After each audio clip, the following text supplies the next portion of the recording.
여야가 긴급재난지원금 대상 확대를 놓고 이견을 좁히지 못하고 있습니다.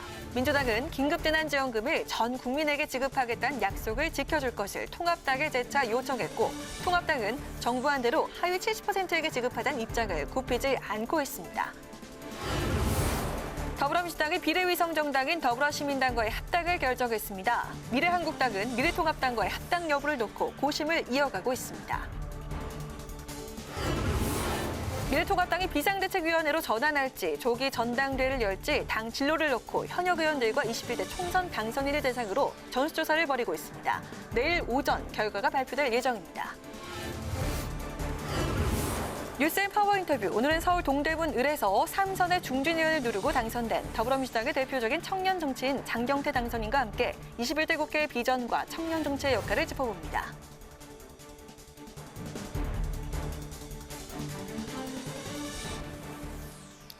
안녕하십니까. 4월 21일 의정종합뉴스 뉴스엔 시작하겠습니다. 코로나19 긴급재난지원금 지급 대상을 놓고 여야 간 또 정부 여당 간에 여전히 입장 차이를 좁히지 못하고 있습니다. 더불어민주당은 총선에서 약속한 대로 전 국민에게 재난지원금을 지급해야 한다면서 야당과 정부의 협조를 거듭 요청했고, 미래통합당은 소득 하위 70% 지급 입장을 굽히지 않고 있습니다. 김세정 기자의 보도입니다. 모든 국민에게 긴급 재난지원금 지급, 여야의 21대 총선 공약이었습니다. 하지만 정부는 물론 야당까지 소득 하위 70% 이하 선별 지급을 주장하면서 여야의 긴급 재난지원금 협상이 난항을 겪고 있습니다. 더불어민주당 이인영 원내대표는 미래통합당이 국민과의 약속을 지켜야 한다고 거듭 압박했습니다. 야당이 긴급 재난지원금을 국민 모두에게 지급하겠다는 총선 약속을 지켜주길 바랍니다. 또 여야가 한마음으로 재난지원금 지급을 위한 추경안 규모 확대를 추진한다면 정부가 굳이 반대할 이유는 없을 것이라고 밝혔습니다. 국회에서 여야가 먼저 합의안을 만들고 정부를 설득하겠다는 계획으로 풀이됩니다. 당내 일각에선 정부와 야당을 설득하기 위한 절충안도 나왔습니다. 민주당 이석현 의원은 당이 재난지원금 전 국민 지급을 더 이상 고집하지 않았으면 좋겠다고 밝혔고, 김성환 당대표 비서실장은 전 국민에게 지급하되 지원금 액수를 줄이는 방안을 제시했습니다. 미래통합당은 전 국민 지급에 대한 반대 입장을 분명히 했습니다. 소비력이 충분한 소득 상위 30%의 가구에 재난지원금을 주기 위해서 나라 빚까지 내는 것은 안 된다, 그 뜻입니다. 앞서 황교안 전 대표의 전 국민 1인당 50만 원씩 지급 공약에 대해선 정부가 기존 예산을 조정해 100조 원을 확보한 상황을 전제한 것이라고 반박했습니다. 그러면서 당정 협의가 어려워지자 통합당의 문제를 떠넘기려는 것이라며 정부 여당이 통일된 의견을 갖고 오는 게 우선이라고 강조했습니다. 이런 가운데 어제에 이어 오늘도 여야 원내대표 회동은 열리지 못했습니다. 긴급 재난지원금, 말 그대로 긴급한 집행이 중요한데 여야 이견으로 해결의 실마리를 찾지 못하고 있습니다. 국회방송 김세정입니다. 여야가 비례의석 확보를 위해 만든 위성정당을 합당하지 않고 교섭단체로 만들어 남겨두는 방안을 놓고 눈치 싸움을 벌여왔는데요. 이는 원내 협상을 유리하게 끌고 가기 위한 전략일 텐데, 민주당이 미래한국당의 별도 교섭단체 구성 여부와 관계없이 더불어시민당과의 합당을 추진하겠다는 입장을 밝혔습니다. 미래한국당의 대응이 주목되는데 별도 교섭단체 구성에 여지를 남겼습니다. 보도에 박지영 기자입니다. 여야가 총선에서 비례의석을 한 석이라도 더 얻기 위해 만든 위성정당인 더불어시민당과 미래한국당. 총선 후 더불어민주당과 미래통합당에 각각 합당할 것으로 예상됐지만 위성 교섭단체로 남겨두는 방안이 거론되고 있습니다. 일단 더불어민주당은 더불어시민당을 통한 별도의 교섭단체를 구성하지 않고 합당을 적극 검토한다는 방침을 정했습니다. 위성정당은 꼼수라고 비판을 받아온 만큼 총선 전 정한 원칙대로 돌아가겠다는 겁니다. 이해찬 대표도 위성정당을 교섭단체로 만드는 건 옳지 않다며 예정대로 더불어시민당과 빨리 합당해야 한다는 입장을 밝힌 것으로 알려졌습니다. 반면 미래한국당은 당분간 현 체제를 유지하며 실익 계산에 나설 것으로 보입니다. 총선 참패 이후 지도부 공백 상태에 놓인 미래통합당의 상황이 수습되고 나면 함께 거대 여당을 견제할 수 있는 전략적 방안을 모색한다는 구상입니다. 미래한국당이 별도로 교섭단체를 구성하게 되면 당장 21대 국회 원구성에서 야당 몫의 상임위원장 배분을 더 요구할 수 있습니다. 또 고위공직자 범죄수사처 설치 시 야당 몫 2명의 공수처장 추천권도 모두 가져올 수 있는 가능성이 커집니다. 하지만 미래한국당이 교섭단체를 만들기 위해선 구성 요건인 20석 중 1석이 부족한 상황. 원유철 대표는 부족한 1석을 채우기 위해 여러 가능성을 열어놓고 검토하겠다는 입장을 밝혔고 일각에선 홍준표, 김태호, 윤상현, 권성동 의원 등 무소속 당선인 중 입당 인사가 나올 것이란 관측이 나오고 있습니다. 이처럼 21대 국회 원구성을 앞두고 여야 간 치열한 수싸움이 예상되면서 민주당이 위성 교섭단체로 맞대응에 나설 가능성을 완전히 배제할 수는 없는 상황입니다. 국회방송 박지영입니다. 미래통합당이 어제 최고위에 이어서 의원총회를 열었지만 비대위로 갈지 또 전당대회를 열지 비대위원장은 누구로 할지 가닥을 잡지 못했죠. 총선 참패 이후에 당 수습책을 마련하지 못하고 혼란이 계속되는 모습인데요. 통합당은 현역 의원과 당선자 전원의 의견을 물어서 당 진로를 결정하기로 했습니다. 한도영 기자입니다. 미래통합당이 당 진로에 대한 내부 의견 수렴을 위해 오늘 밤 9시까지 전화 전수조사를 진행합니다. 어제 최고위원회에서 김종인 비대위로 의견을 모았지만 의원총회에서 반발과 함께 당선자들까지 포함해 진로를 결정해야 한다는 의견이 제기된 데 따른 겁니다. 전수조사는 20대 국회의원 92명과 21대 총선 당선인 84명을 대상으로 하며 이 중 중복 인원은 제외한 총 142명의 의견을 취합합니다. 조사 문항은 김종인 전 총괄선대위원장의 비대위 체제로 전환할 것인지 조기 전당대회를 개최할 것인지 두 질문 중 선택하는 형식입니다. 또 비대위로 전환할 경우 위원장을 누구로 할지, 권한과 역할, 기한 등은 어떻게 할지에 대해서도 구체적인 의견을 수렴하는 것으로 전해졌습니다. 김종인 전 위원장 외에는 원희룡 제주도지사, 이준석 최고위원 등이 비대위원장 후보로 거론되는데 원희룡 지사는 도정에만 전념하겠다는 입장을 밝혔습니다. 일단 어제 의원총회에서는 외부보다는 내부 인사로 비대위원장을 앉히거나 조기에 전당대회를 여는 방안이 우세했던 것으로 전해졌습니다. 심재철 대표 권한대행은 전수조사 결과 단 한 표라도 의견이 많이 나오는 쪽으로 결정하겠다고 밝혔습니다.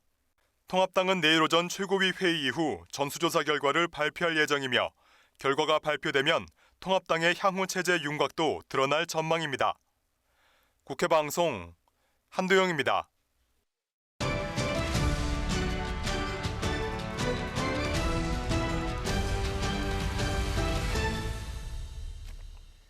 네, 이슈 분석 김희연, 이소희 기자와 함께합니다. 어서 오세요. 어서 오세요. 안녕하세요. 네, 이제 각 정당들이 이제 21대 국회를 앞두고 새 조직을 꾸리는데요. 민주당이 다음 달 초에 이제 새 원내대표를 뽑습니다. 민주당과 시민당이 합당하게 되면 180석 네. 여기에 이제 소수 정당인 시대 전환과 시대 기본소득당 두 개가 빠지게 되면 178석이 될지도 모르겠습니다만 어쨌든 거대 정당입니다. 네. 그래서 원내 사령탑에 누가 오를지 좀 궁금한데요. 지금 진행되는 상황 좀 정리해 볼까요, 김현 기자? 네, 이 국회에서 개헌 빼고 마음만 먹으면 뭐든지 다 할 수 있는 180석을 확보한 거대 여당을 과연 누가 이끌어갈지 초미의 관심사인데요. 일단 민주당은 이인영 원내대표의 임기가 1년이 되는 다음 달 7일 새 원내대표를 뽑을 계획입니다. 친문 인사 중에는 지난번 이인영 원내대표에게 패했던 김태년 의원이 재도전에 나서고 문재인 대통령의 복심으로 꼽히는 전해철 의원도 출마를 고심 중인 것으로 알려졌습니다. 비문에서는 이번에 4선에 오른 정성호 의원이 당내 다양성을 강조하면서 출마 의사를 굳혔습니다. 또 당 정책위의장이자 이번에 5선에 성공한 조정식 의원이 나올 거란 전망입니다. 이 외에도 노웅래 의원이 4번째 도전에 나설지 주목되고 국회 국방위원장을 지낸 안규백 의원도 거론되고 있습니다. 네, 그럼 원내대표 경선의 주요 변수는 어떤 것들이 있을까요? 네, 가장 큰 갈래는 개파인데요. 그 친문 인사냐 아니면 균형과 견제의 비문 인사냐로 나눠지겠습니다. 네. 개파 간 한 명씩 구도로 대결이 펼쳐지면 당내 친문 인사가 많기 때문에 한쪽이 더 유리하지만 다수의 친문 인사가 나올 것으로 보여 표가 분산될 가능성도 높습니다. 결국 어느 쪽이든 후보 단일화 여부가 쟁점이 될 것 같습니다. 또 163명 중 68명, 시민당과 합당할 경우 85명으로 늘어나는 초선 의원들의 표심이 중요한데요. 물론 이 중에는 청와대 출신과 영입인재 등 친문 성향의 인사들이 있지만 나머지는 아직까지 특정 성향으로 분류하기 어렵기 때문에 변수로 작용할 것 같습니다. 이 밖에 당내 특정 세력이나 연구 모임의 뒷받침도 중요한데요. 80년대 학번, 60년대생 출신인 이른바 86그룹 주축으로 30명이 속해 있는 더 좋은 미래라는 모임이 있습니다. 이인영 원내대표도 여기에 속해 있고 지난번 원내대표 경선에서 큰 힘을 받았었는데요. 더 미래 모임은 이번에 원내대표 후보를 낼지 아니면 내지 않고 누구를 밀어줄지 고심 중인 것으로 알려졌습니다. 네. 이거 외에도 세대별 모임도 있습니다. 당 청년위원장을 맡고 있는 장경태 당선인은 만 45세 이하 청년 20명이 참여하는 모임을 곧 공식화하고 당내 목소리를 키울 계획인데요. 개파뿐만 아니라 당내 특정 세력과 모임까지 아우를 수 있는 후보가 원내대표 경선에서 유리하다고 볼 수 있겠습니다. 네. 네, 미래통합당 상황 좀 살펴보죠. 이소희 기자. 네. 지금 이제 당이 최근에 방향을 잡지 못하고 며칠간 이런저런 얘기가 오갔었는데 네. 그 비대위로 갈지 아니면 전당대회를 조기에 열지 아니면은 또 누가 비대위원장 할지 내일 결정된다고요. 네, 그렇습니다. 이 당 쇄신을 두고 첫걸음부터 삐그덕된 통합당, 내일 오전이면 어느 정도 갈무리가 될 것 같은데요. 지금 이 당의 진로를 두고 지금도 의원 개개인 전수조사를 하고 있는데 어제 의총 상황만 봤을 때는 비대위에 대한 의견이 거의 반반이었습니다. 네. 찬성 측은 이 비대위 체제에서 자숙과 성찰의 시간을 갖자는 입장이고 이 반대 측은 과거 비대위가 당 쇄신에 큰 도움 없이 좀 실패로 끝났던 만큼 조기 전당대회로 새 지도부를 구성하자는 게 더 낫다는 주장을 하고 있습니다. 네. 이런 가운데 당 중진인 김무성 의원이 내일 비박계 의원들과 만나서 이 당 재건 방안을 논의할 것으로 알려졌습니다. 네, 사실 현 상황으로 보면 비대위든 조기 전당대회를 하든 방식보다는 얼마나 이 당이 쇄신을 하느냐 이게 중요한 것 같은데요. 네, 그렇습니다. 어떤 방식이든 이 국민들이 체감할 만한 이 알맹이 있는 쇄신이 중요할 것 같은데요. 그 일환으로 830 세대가 전면에 나서야 한다. 이런 주장이 힘을 얻고 있습니다. 네. 이 830 세대란 1980년대생, 이 30대, 2000년대 학번을 말하는데 통합당의 이 청년 세대를 말하는 겁니다.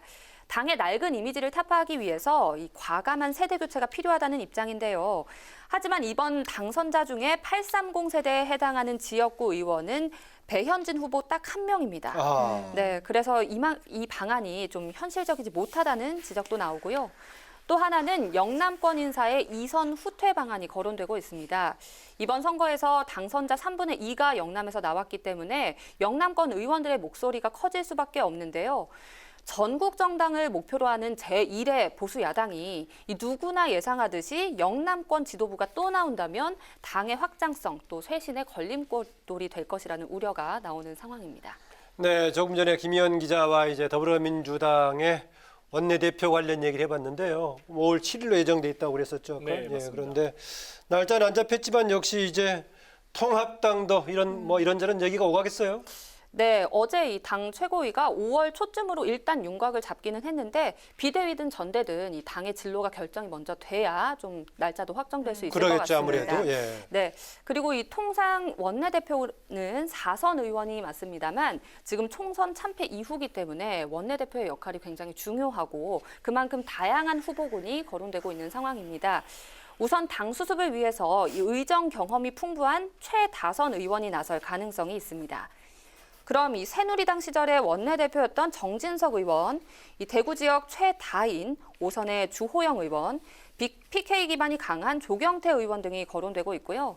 4선 후보군에서는 복당을 신청한 권성동 의원과 또 이명수 의원이 원내대표 의지를 드러내고 있습니다. 예. 이 목소리가 커진 만큼 영남권 당선자가 원내대표가 될 가능성도 있는데요. 앞서 설명드렸듯이 오히려 영남권 일선이 보기 좋지 않다는 의견이 있는 만큼 당 쇄신을 보여주는 상징적인 인물도 거론되는 상황입니다.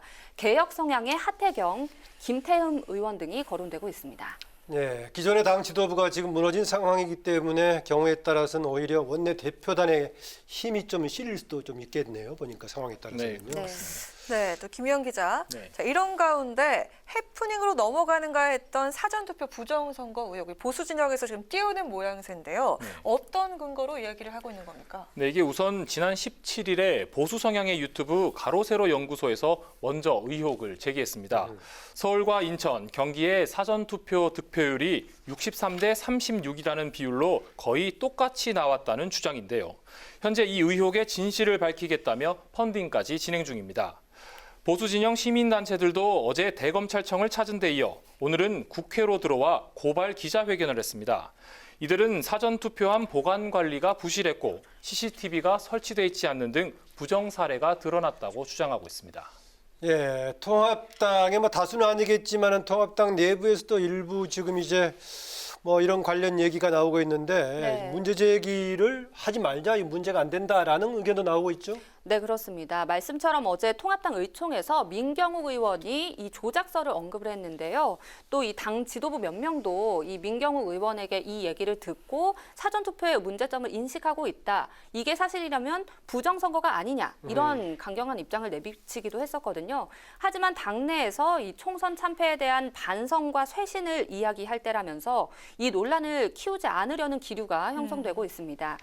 장제원 의원은 이 선관위의 조직적인 개입은 불가능하다면서 패배에 대한 성찰을 해야지 또 다른 논란을 낳으면 안 된다 이렇게 주장을 했고요. 이번에 낙선한 이준석 최고위원도 지난 17일부터 보수 유튜버들을 맞서서 부정선거 의혹을 반박해왔습니다. 이 최고위원은 보수 진영 상당수가 양심을 기반으로 이 선거 부정론을 잠재우는 데 일조하고 있다면서 이 같은 일각의 의혹 제기를 질타했습니다. 또 현재 선관위도 보수 진영이 제기하는 의혹에 대해서 반박 자료를 준비 중인 것으로 알려졌습니다. 네, 오늘 이슈 분석 여기까지 듣겠습니다. 김희현, 이소희 기자 수고하셨습니다. 수고했습니다. 윤상현 국회 외교통일위원장은 김정은 국무위원장이 지난 12일에 심혈관 질환에 대한 수술을 한 것은 사실인 것 같다고 말했습니다. 윤 위원장은 국회에서 기자회견을 열어 김 위원장의 건강 이상설과 관련해 이같이 밝혔습니다. 또 김 위원장이 최고인민회의를 연기하고도 참석하지 않았고 태양절 행사에 나타나지 않은 것도 처음이라며 김 위원장의 건강 이상설을 제기할 만한 징후가 있다고 주장했습니다. 한편 윤 위원장은 내일 국회에서 강경화 외교부 장관, 김현철 통일부 장관과 비공개 간담회를 갖고 북한 관련 현안과 방위비 분담금 특별협정 등에 대해 논의할 계획입니다. 여야가 다음 달 초 21대 국회를 이끌 새 원내 지도부를 구성합니다. 더불어민주당은 다음 달 7일 원내대표를 선출하기로 결정한 가운데 전해철, 조정식, 윤호중 의원 등이 경선에 출마할 것으로 알려졌습니다. 미래통합당도 차기 원내대표를 다음 달 초 선출해 지도부 공백 사태를 수습하기로 했습니다.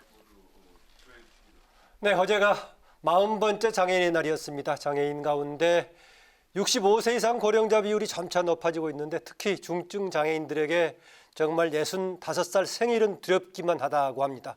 왜 그런지 강민지 기자가 취재했습니다.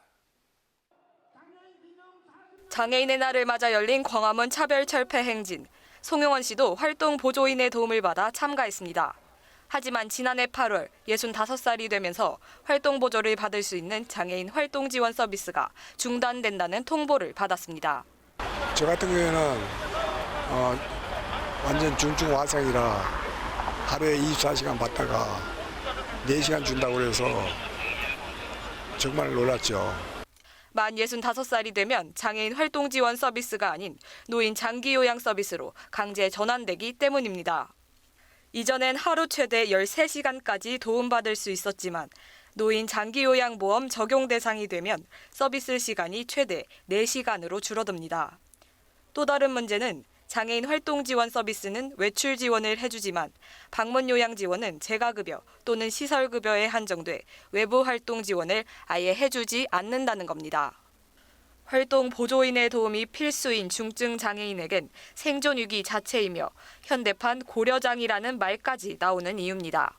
밥 먹는 거, 씻는 거, 외출하는 거, 이동하는 거, 자는 거 이런 일상적인 문제에 있어서 상당히 어려움에 직면할 수밖에 없기 때문이라고 생각합니다. 문제는 송용원 씨처럼 65살 이상 장애인 비율이 계속 늘어나고 있다는 점입니다. 이들이 바라는 건 본인이 원하는 것을 선택할 수 있도록 하는 겁니다. 활동보조가 필요한 장애인은 활동보조를 계속 받을 수 있고 또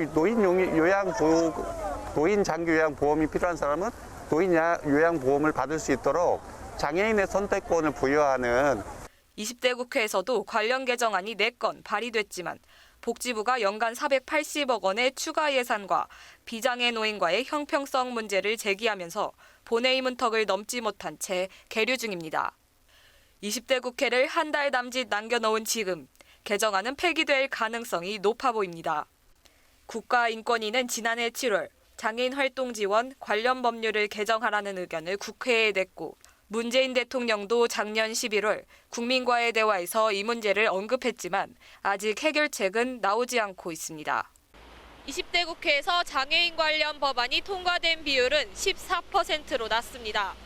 이번 총선에서 장애인 의원 4명이 새로 국회에 진출하게 된 만큼 장애인의 목소리를 담는 적극적인 입법 활동에 대한 기대가 높아지고 있습니다. 국회 방송 강민지입니다.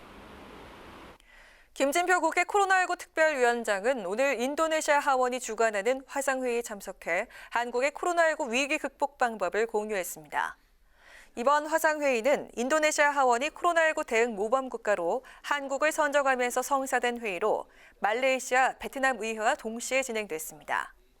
김 위원장은 신속한 대량 검진과 시민들의 자가격리 준수, 그리고 투명한 정보 공개가 확진자 추세 완화에 효과적이었다며 다른 동남아 국가에서도 검토하길 바란다고 조언했습니다. 이런 시급한 상황에서 관계국 여러분과 코로나19에 대한 정보와 모범 사례를 공유하는 것은 코로나19 극복을 위해서 아주 소중한 계기가 될 것으로 판단합니다.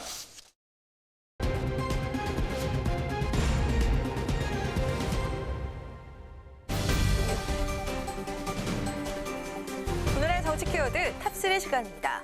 4월 21일 정치면을 장식한 뉴스는 무엇이었는지 첫 번째 키워드부터 만나보시죠. 오늘 오전부터 주요 헤드라인을 장식하고 있는 소식이죠. 북한 김정은 국무위원장의 건강 이상설이 미국 CNN 방송 보도로 전해지면서 우리나라는 물론 세계 각국의 비상한 관심이 모아지고 있습니다. 북한 김정은 국무위원장의 건강 이상설. 시작은 북한 전문 매체인 데일리 NK가 어제 북한 내부 소식통을 인용해 김 위원장이 지난 10일 심혈관계 시술을 받았다고 보도하면서부터였습니다. 하지만 데일리 NK는 김 위원장의 수술 소식과 함께 현재는 거의 회복한 상태라고 전했는데요. 상황은 미국 CNN 방송이 긴급 뉴스로 김 위원장의 소식을 전하면서 증폭되기 시작했습니다. 수술 후 매우 위중하다는 정보가 입수됐다는 내용이었는데요. 정확한 표현은 심각한 위험에 빠진 상태라는 것이었습니다. CNN은 직접적인 정보를 확보한 미국 당국자를 인용해 이같이 보도했습니다. 사실 김 위원장의 건강 이상설은 최근 공식석상의 모습을 드러내지 않으면서 국내에서도 제기가 되고 있었습니다.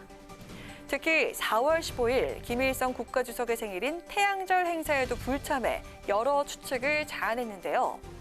청와대 측은 CNN 보도와 관련해 현재까지 특이 동향이 없다면서 김 위원장은 지방에 치료 중인 것으로 보인다고 밝혔습니다. 중국 측도 위독하지 않은 것으로 판단되는 견해를 밝혀서 이번 논란이 해프닝일 가능성에 무게를 실었습니다. 김 위원장의 건강 이상설에 대해서 대북 전문가들은 여러 정황상 위독하다는 정보는 사실이 아닐 가능성이 높다고 분석하고 있는데요.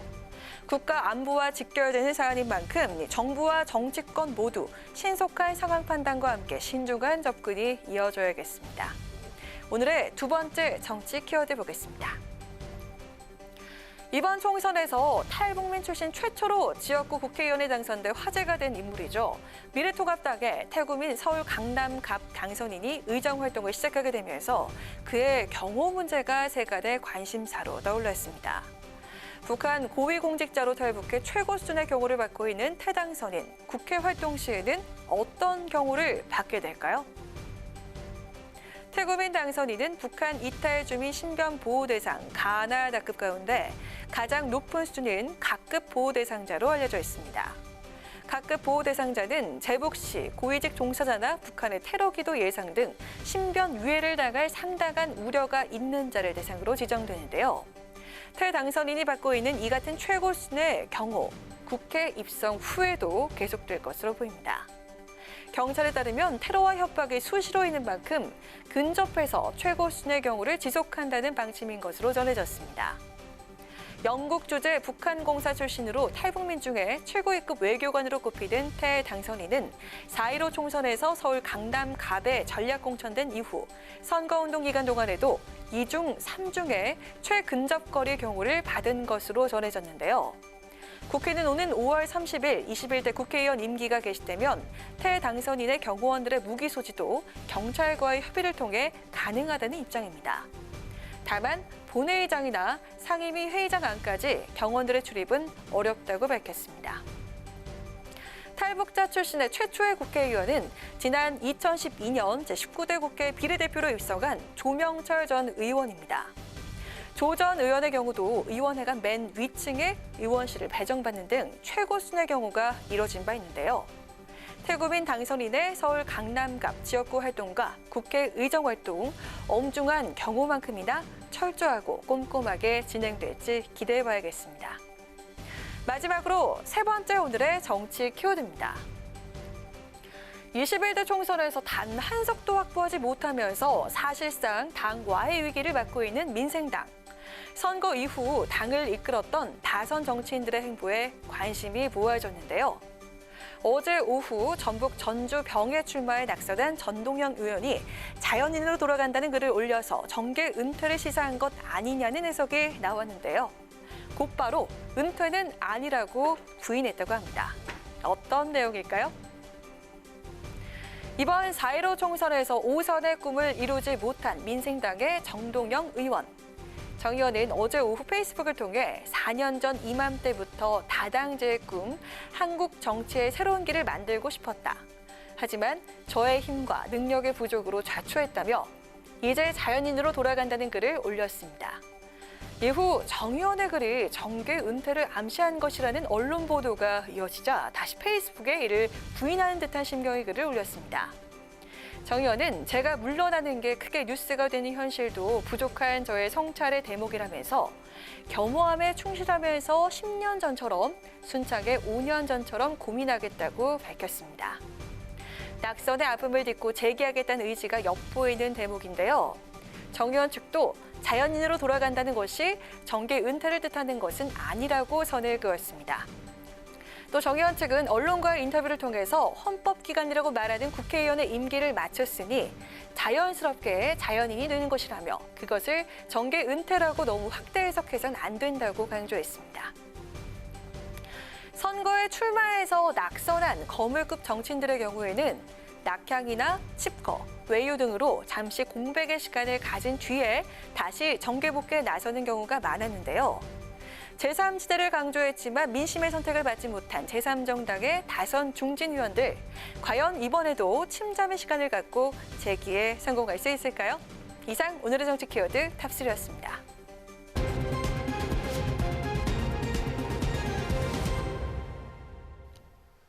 네, 오늘 오전부터 갑작스럽게 흘러나온 북한 김정은 국무위원장의 건강 이상설, 조금 전 오늘의 정치 키워드에서 전해드렸는데요.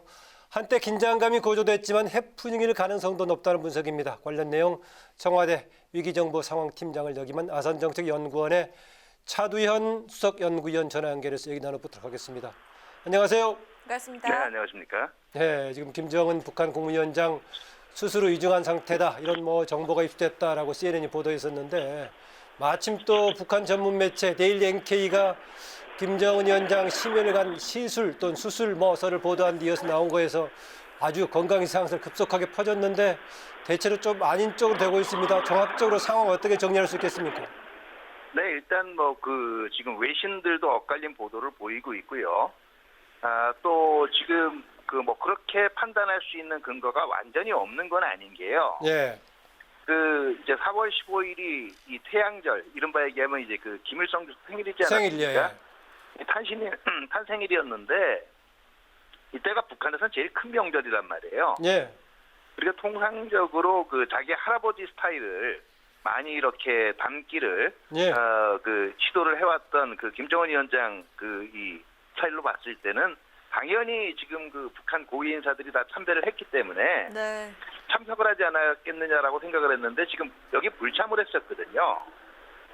그리고 뭐 최근에 이것도 일종의 해프닝이었지만 이 트럼프 미국 대통령이 이 미국 언론과의 인터뷰에서 김정은 위원장으로부터 이 좋은 편지를 받았다 이렇게 얘기하지 않았습니까? 예, 예.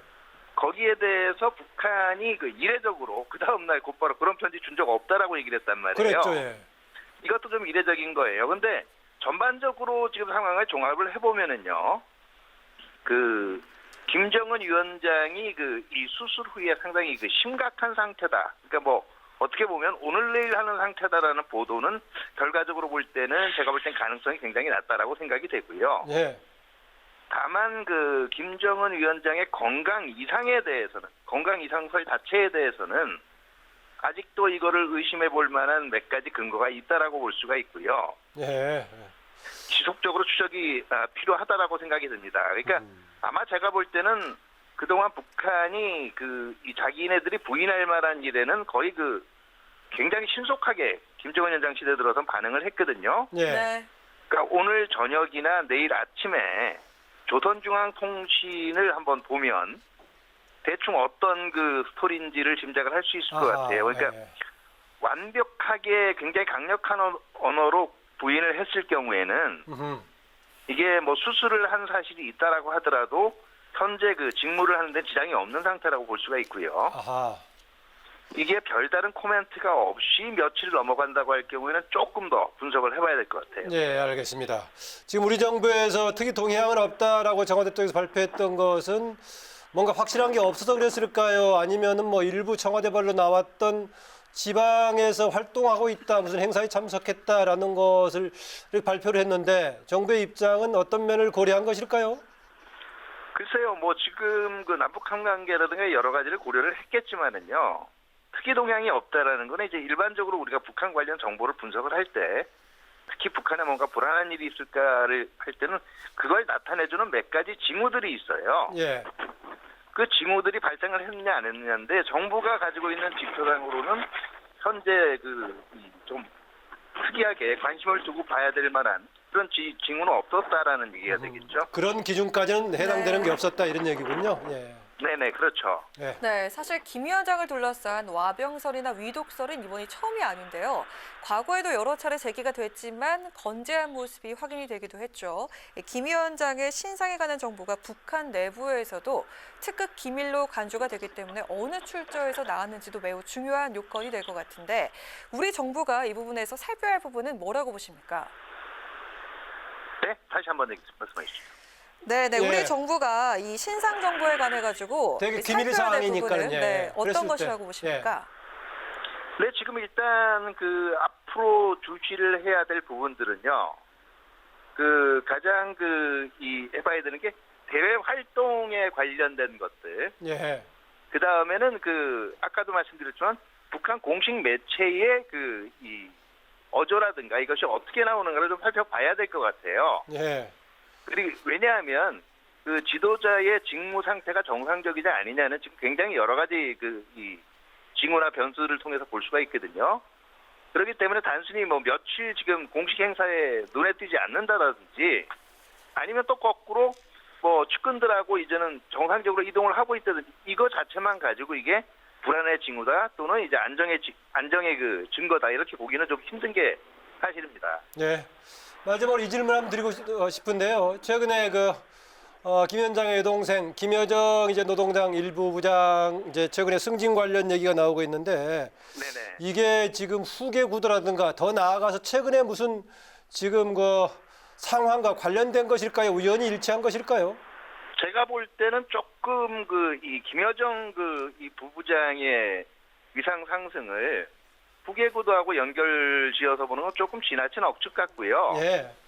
전반적으로 아마 김정은 위원장이 그만큼 웬만큼 권력기관이 확실해졌지만 신뢰할 만한 인물이 아직은 없다라고 볼 수가 있겠어요. 확실히 아하. 신뢰할 만한 인물. 그러다 보니까 자기 가계에서 혈연 관계에 있는 그 김여정 부부장을 더 중용을 하는 걸로 볼 수가 있고요. 예. 그런데 이 김여정 부부장의 어떤 능력이라든가 권력 기반이라 하는 면에서 볼 때는 사실 김정은 위원장 없는 김여정 부부장이라는 그거는 상상을 할 수가 없거든요. 예. 그렇기 때문에 이 김정은 위원장을 나중에 대체할 수 있는 인물 후보군으로 예. 김여정 부부장을 올려놓는 건 제가 볼 때는 조금 예. 핀트가 맞지 않는 얘기 같습니다. 예, 뭐 그렇다는 얘기까지 듣겠습니다. 오늘 말씀 여기까지 듣겠습니다. 고맙습니다. 고맙습니다. 네, 감사합니다. 네, 지금까지 아산정책연구원의 차두현 수석연구위원이었습니다.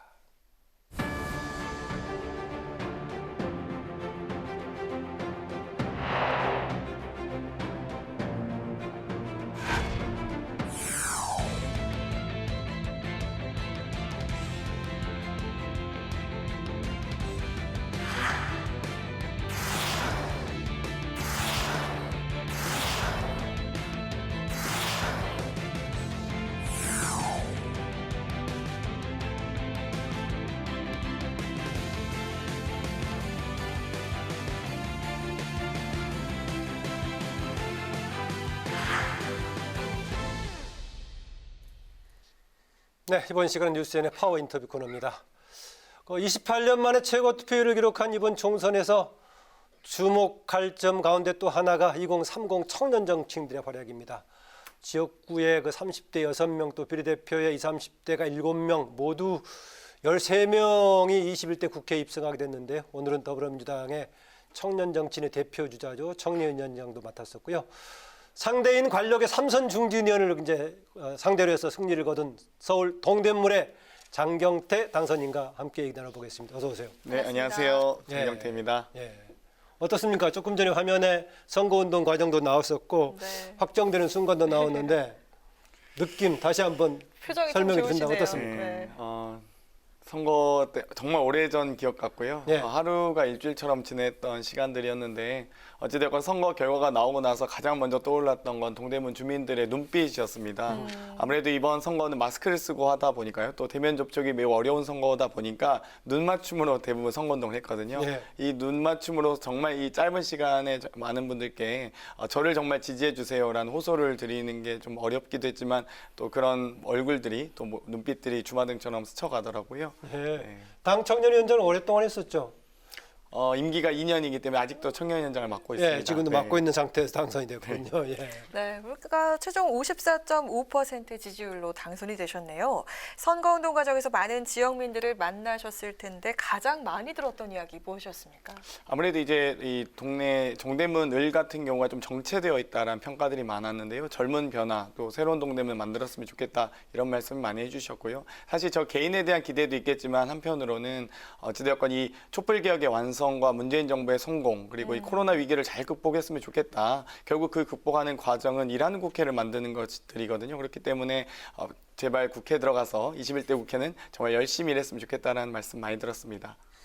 네, 이번 동대문 의뢰 또 이제 예측이 어려운 것 중에 하나로 짚어주기도 했습니다. 물론 직접적인 상대였던 이현 후보는 다른 지역에서 옮겨왔기 때문에 한편으로는 용이한 점도 있긴 했습니다. 그러나 그 지역의 주요 국회의원이었던 민병두 의원이 이제 무소로 출마해가지고 그랬었는데요.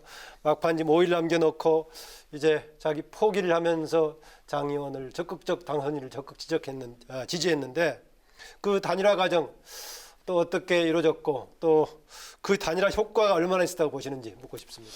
일단은 확실한 것은 두 분 다 국회 상임위원장의 3선이시기 때문에 한 분은 이제 정무위원장이시고 한 분은 정보위원장이시죠. 네. 그렇기 때문에 확실히 강하고 노련하구나. 어떤 선거운동을 하든지 정말 되게 뛰어난 발군의 능력을 발휘하시는구나. 선거를 많이 치러봤을 테니까. 예, 저도 많이 배우는 선거를 치렀고요. 예. 또 한편으로는 정말 이 첫 여론조사부터 계속 지속적으로 발표된 여론조사에서 저도 상승세를 보여줘야 되고 두 분의 밀리지 않기 위해서 노력했던 것 같습니다. 그래서 네. 다행히 1위라는 좋은 결과가 나와서 이 단일화 과정에서도 특히 이제 민병도 의원님 같은 경우는 본인께서 이제 또 이 문재인 정부의 성공적인 국정 운영을 위해서 또 열심히 노력하겠다, 도와주겠다라는 말씀을 하셨었기 때문에 그 부분이 많이 작용했던 것 같고요. 예. 또 단일화 이후에서도 지역 주민들께서는 아무래도 힘을 모아서 함께 힘을 합쳐가는 그런 좀 아름다운 모습, 아름다운 순간에 더 기대를 하시는 부분이 있기 때문에 아무래도 타지에서 오신 분보다는 좀 더 기대와 성원을 많이 해주셨던 것 같습니다. 또 한편 단일화 배경에는 이제 선두를 달리고 있기 때문에 승리를 확실하게 해주기 위해서 단일화를 했던 민병도 양보했던 그런 측면도 있죠. 네, 그렇습니다. 네, 그렇습니다. 아까 제가 청년위원장 얘기를 했었는데요. 당에 이제 입당해서 열린우리당 시절에 입당했던가요? 당시에 네. 그래가지고 그러면 청년 정치를 경력을 쌓아온 게 그때면은 2004년이니까 2006년부터 활동을 활동은 해서 예, 네, 6년부터 15년 정도 15년 됐습니다. 정도 했는데 그렇게 청년 시절부터 정말 정치를 해야겠다 했던 어떤 배경이라든가 생각이 있었습니까? 일단 제가 대학교를 갔을 때 좀 많이 집안이 어려웠어요. 그래서 제가 대학생인지 알바생인지 몰랐던 시기들이 있었습니다. 예를 들면 그러니까 알바를 엄청 했었군요. 네, 3시간 학교에서 수업 듣고 8시간 아르바이트 하다 보면 제가 대학을 다니기 위해서 아르바이트를 하는 건지 아니면 아르바이트 하다가 취미 삼아 대학에 가는 건지 모르겠더라고요. 그래서 네. 저의 정체성이 대학생보다 알바생이라고 생각했는데 어렸을 땐 제가 저의 개인의 문제라고 생각을 했어요. 그런데 자꾸 이제 학생회도 해보고 또 사회활동, 시민단체 활동, 봉사활동 하면서 느낀 건 이 사회 구조적인 어떤 문제지 결국 개인의 문제, 혹은 개인이 책임질 수 있는 문제가 아니구나라고 느끼면서 정치활동과 정당활동을 시작하게 됐고요. 뭐 어찌되건 이 가난했지만 꿈꿀 수 있는 세상, 그리고 저 같은 또 평범한 사람들도 희망을 가질 수 있는 세상이 되었으면 좋겠다라고 생각해서 제가 가장 아마 21대 국회에선 평범한 국회의원이지 않을까 이렇게 생각하고 있습니다. 네. 또 동대문 을은 정말 보수세가 강한 곳이었잖아요. 홍준표 대표가 전 대표가 3선을 지내기도 했고요. 첫 도전하기 쉽지가 않았을 텐데 선거운동 과정에서 가장 어려웠던 점이 있다면 어떤 게 있을까요? 일단 여러 가지가 어려운데요. 일단 기본적으로 청년 후보들이 겪을 수 있는 것들은 뭐 돈과 조직과 여러 가지 어떤 경험들이 부족한 것들이 있어요. 예를 들면 하다못해 선거기획사를 선정하거나 혹은 선거를 뭐 공보물 만들고 현수막 하나를 만드는 과정도 상대 후보는 전문 보좌진을 같이 보좌진의 도움을 받아서 예를 들면 300만 원짜리 대기업 컴퓨터를 산다면 저희 같은 경우는 하나하나 줄자로 재고 저희가 공약 자료 하나하나 만들면서 50만 원짜리 조립 컴퓨터를 만들듯 그 성능의 차이가 좀 있을 수는 있습니다만 기본적으로 현역과 또 이제 새로 도전자와 네. 차이도 있고요. 예. 네, 저희가 뭐 하나하나 뭐 예비 후보 공보물, 후보 정식 공보물까지 다 저희 손으로 만들었습니다. 가장 중점을 뒀던 점은 어떤 점이 있었습니까? 아무래도 지역의 현안들을 특히 이제 지역 주민들께서 많이 말씀해 주신 것들 중에서 어려운 공약들 중에서 할 수 있는 것들 정말 이제 지킬 수 있는 약속을 하는 게 대단히 중요하다고 봤고요. 네. 또 할 수 있는 일, 할 수 있는 말을 하는 게 대단히 중요하다고 봤기 때문에 대부분 좀 선심성 공약이거나 혹은 또 해결이 안 되는 부분에 주안점을 뒀다면 저는 좀 할 수 있는 공약이거나 좀 해야만 하는 공약 위주로 선정해서 어필을 했고 그런 부분을 많이 또 높이 평가해 주신 것 같습니다.